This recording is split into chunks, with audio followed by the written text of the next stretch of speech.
Oh dear, oh dear. What's wrong, Mr. Birthday? Are you all right? It's just that whilst we were listening to the song about Mr. Bounce, Mr. Stamp the postman was passing by, and he gave me this. A letter. What does it say, Mr. Birthday? Well, actually, it's not a letter, it's an invitation. An invitation? That's nice. Who's it from? It's from Mr. Fussy. From Mr. Fussy?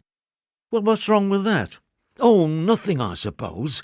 It's just that it's an invitation to go to Mr. Fussy's house for tea, and I always get nervous because I worry that I might not be dressed smartly enough. Oh, Mr. Birthday, I think Mr. Fussy will be very pleased to see you, just like everyone always is.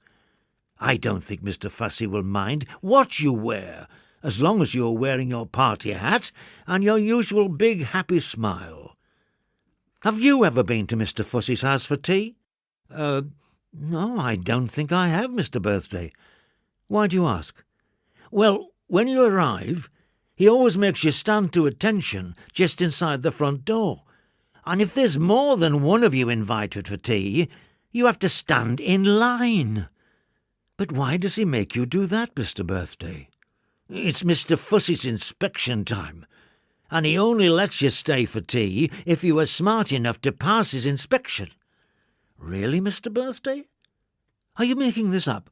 No, it's true, I tell you. If he thinks that you are not as smartly dressed as him, and you know that Mr. Fussy is always very smart indeed, then you have to go home and get changed before you can go in and have tea with him. Really? I never knew that, Mr. Birthday. Oh, yes. And he also says a rhyme as he's inspecting you, and he then takes you into his sitting room. A rhyme? Can we hear it, Mr. Birthday? Oh, yes, of course. Here's a recording. The rhyme is called Mr. Fussy's Inspection Time Rhyme. Mr. Fussy. Neat and tidy, smart and trim, everyone likes to look at him. Tie straight, laces pressed, very proper when he's dressed. Stand to attention, all in a line. It's Mr. Fussy's inspection time. By the left, quick, yours! There, do you see what I mean? Yes, I do. I think we'd all better remember that rhyme should we ever get invited to Mr. Fussy's house for tea.